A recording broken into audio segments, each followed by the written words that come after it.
Hey everyone, आज का हमारा टॉपिक बहुत ही इंपॉर्टेंट है और बहुत ही सिंपल सा टॉपिक है। आज हम बात करेंगे वर्ल्ड के अंदर अलग अलग जो बॉर्डर लाइंस होती हैं, जो इंटरनेशनल बॉर्डर्स होती हैं, उनमें कुछ बहुत इंपॉर्टेंट बॉर्डर्स हैं जिनको अलग अलग नाम दिया हुआ है।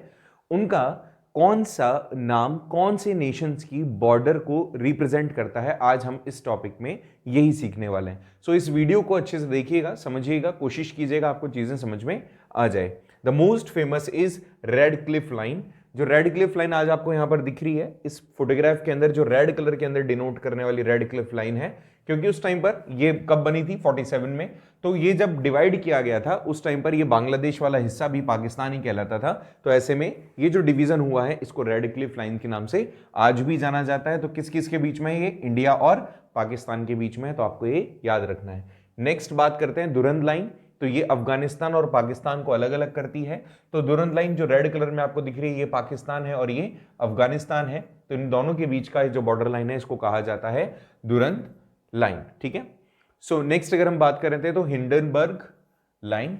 तो हिंडनबर्ग लाइन जो पोलैंड और जर्मनी को अलग अलग करती है, जर्मनी एंड पोलैंड को जो अलग अलग करती है, दैट इज दुरंद लाइन। ठीक है, तो ये भी इंटरनेशनल बॉर्डर है। Next is McMahon line. McMahon line ये आपके इंडिया और चाइना को डिवाइड करती है, अलग करती है। ठीक है, तो अरुणाचल प्रदेश वाला जो रीजन है, अरुणाचल प्रदेश वाले रीजन को और तिब्बत वाला ये जो रीजन है, तो चाइना और अरुणाचल प्रदेश मतलब इंडिया, तो इंडिया और चाइना को अलग करने वाला है आपका मैकमोहन लाइन। ठीक है। Next is Maginot line. तो मैजिनोट लाइन जर्मनी और फ्रांस को अलग अलग करती है, जैसे आपको फोटोग्राफ में दिख रहा होगा। तो जर्मनी और फ्रांस को अलग अलग करने वाली जो बॉर्डर लाइन है, या जो लाइन आपको दिखती है, ये वाली जो लाइन आपको दिख रही है, that is Maginot line. The next is blue line. ये लिबनान और इजराइल को अलग करती है। लिबनान और इजराइल को अलग करने वाली ये जो बॉर्डर लाइन है इसको कहा जाता है ब्लू लाइन। ठीक है, तो ये जो ब्लू लाइन है वो लिबनान और इजराइल को अलग करती है, तो ये भी आपको थोड़ा सा याद रखना है। ऐसी एक और कलर की लाइन है जो कि है ग्रीन लाइन। अब ये ग्रीन लाइन देखो, सबसे पहले तो इसको अच्छे से समझना आप, ये है आपका रिपब्लिक ऑफ साइप्रस। ठीक है, रिपब्लिक ऑफ साइप्रस ये पूरा का पूरा रिपब्लिक ऑफ साइप्रस है। इसका नॉर्थ वाला जो हिस्सा है ये टर्किश साइप्रस है और ये रिपब्लिक ऑफ साइप्रस है। तो ऐसे में ये जो ब्लू कलर का डिवीजन है, that blue colour division is called the green line. ठीक है, ये याद रखना, जो ये ब्लू कलर का डिवीजन है that is called green line. तो नेक्स्ट देखते हैं।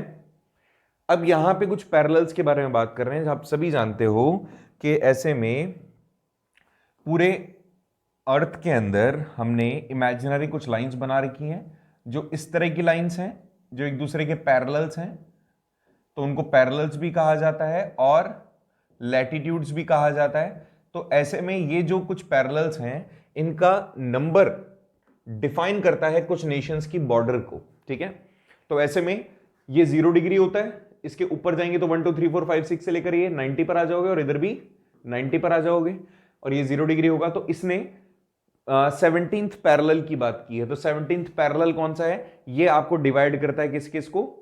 वियतनाम को साउथ वियतनाम से, north Vietnam and south Vietnam के अंदर ये डिवाइड करता है। ठीक है, so north Vietnam and southern Vietnam, इसको 17th पैरेलल कहा जाता है, जो इनको अलग करता है। ये देखो ये 17वीं, तो यहां से मान लेना, ये वाली लाइन मान लो।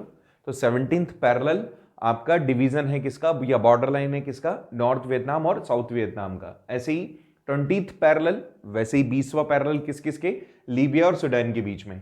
तो 20th पैरेलल किसका है? लीबिया और सूडान का। अब ये क्योंकि फोटोग्राफ अभी हमें मैप में दिख रही है, लेकिन अगर एक्चुअल में देखते हैं, ग्लोब में देखते हैं, तो मैप ऐसे होता है, ऐसे मान लेते हैं मैप ऐसे होता है। तो ये जो बीच में ये लाइन जो जा रही है, दैट लाइन इज पैरेलल। कौन सी? 20th। लेकिन जब ये ग्लोब में होगी तो कर्व होगी, इसलिए आपको लगेगा सर यहां तो क्रॉस हो रहा है, तो ये कर्व है। ठीक है, कर्व है, दैट इज वाई हम कह रहे हैं कि ये पैरेलल इस तरह से है, ये कर्व है। ओके, सो 20th पैरेलल है लीबिया और सूडान के बीच में, तो 20th पैरेलल याद रखिएगा।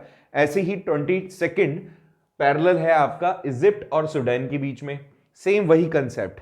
अभी आपको ये मैप में सीधा दिख रहा है, बट ये एक्चुअल में कर्व है। ऐसे में ये जो पैरेलल्स है सर्कल वाले शेप में होता है, इसलिए 22nd जो पैरेलल है वो इजिप्ट और सूडान के बीच में बॉर्डर लाइन क्रिएट कर रहा होता है। ऐसे ही 38th पैरेलल के बारे में बात करें जो कि नॉर्थ कोरिया और साउथ कोरिया को अलग अलग करता है, तो 38th पैरेलल नॉर्थ कोरिया को और साउथ कोरिया को अलग अलग करता है, ये रहा 38th पैरेलल।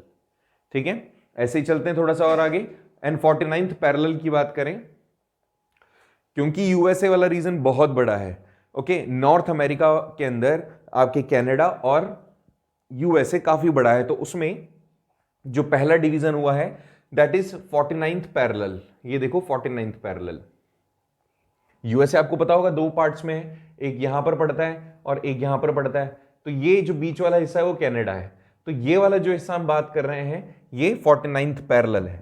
ठीक है, इसको 49th पैरेलल कहा जाता है in between the USA and Canada.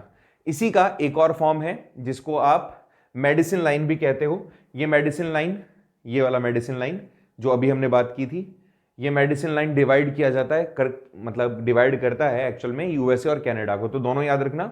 ये कौन सा है? 38th अभी पढ़ा हमने, ये देखो 49 सॉरी, ये 49th और ये मेडिसिन लाइन। ठीक है, इतना याद रखना, ये दोनों यूएसए से रिलेटेड है। और नेक्स्ट बात करते हैं अपन, तो इंडिया के एस्पेक्ट में बात करें तो इंडिया क्योंकि हमारे चारों तरफ से अलग अलग नेशन से घिरा हुआ है और ऐसे में हम बॉर्डर लाइन भी शेयर करते हैं, तो अभी हम जो इसमें बात करने जा रहे हैं वो लैंड बॉर्डर्स के बारे में बात कर रहे हैं कि लैंड बॉर्डर कितनी है हमारी, लैंड बॉर्डर्स किस किस के साथ शेयर कर रहे हैं, तो यहां पर उन्हीं के बारे में बात करेंगे। सबसे पहले बात करें तो अफगानिस्तान के साथ एक बहुत ही छोटा सा हिस्सा। एक और चीज याद रखिएगा, अगर मैं फर्स्ट मैप में चलता हूं तो वहां पे अभी हमने ये वाला देखा था, इसी को थोड़ा सा अगर मैं और आगे बढ़ा देता हूं तो ये वाला एक हिस्सा, इसको कहा जाता है LOC, लाइन ऑफ कंट्रोल। तो ये थोड़ा सा ध्यान रखना, है LOC अलग है। ओके, सो अगर हम अब मैप पे आ जाए और हमारे नेबरिंग कंट्रीज के बारे में बात करें तो यहाँ पे अफगानिस्तान के साथ हम कितना बॉर्डर शेयर करते हैं? We share approximately 106 kilometres Afghanistan के साथ, पाकिस्तान के साथ 3323 किलोमीटर्स। इसके बाद में अगर हम बात करते हैं चाइना के साथ में तो अप्रोक्सीमेटली 3488 किलोमीटर्स हम चाइना के साथ बॉर्डर हमारी शेयर करते हैं। नेपाल के साथ 1751 किलोमीटर्स, और इधर से भूटान के साथ, यहाँ भूटान होगा, ठीक है, भूटान के साथ अप्रोक्सीमेटली 700 किलोमीटर्स, म्यांमार के साथ 1700 किलोमीटर्स एंड बांग्लादेश के साथ 4096 किलोमीटर्स। ये याद रखना कि बांग्लादेश वो नेशन है जिसके साथ हम सबसे ज़्यादा लंबी बॉर्डर लाइन शेयर करते हैं लैंड एरिया के अंदर। ठीक है, तो लैंड एरिया में सबसे बड़ी बॉर्डर लाइन हमारी शेयर होती है बांग्लादेश के साथ। तो इस तरह से अभी हमने समझा इंडिया और इसके जो नेबरिंग कंट्रीज है, वर्ल्ड वाइड जितने भी इंपॉर्टेंट बॉर्डर लाइंस हैं वो कौन कौन से नामों से जानी जाती है। साथ ही साथ हमने ये भी पढ़ा कि इंडिया के साथ में कौन से नेशन कितनी लैंड एरियाज शेयर करते हैं, कितना उनका लेंथ है। होपफुली ये आपको सभी समझ में आएगा, तो एक बार इसको रिकैप कर लीजिएगा, फॉर श्योर आपको बेनिफिट मिलेगा जब भी आप एग्जाम में अपीयर होंगे, कि कई बार एग्जाम में पूछ लिया जाता है इस तरह का क्वेश्चन। ठीक है, thank you so much for watching this video. मिलते हैं नेक्स्ट वीडियो में एक और नए टॉपिक के साथ।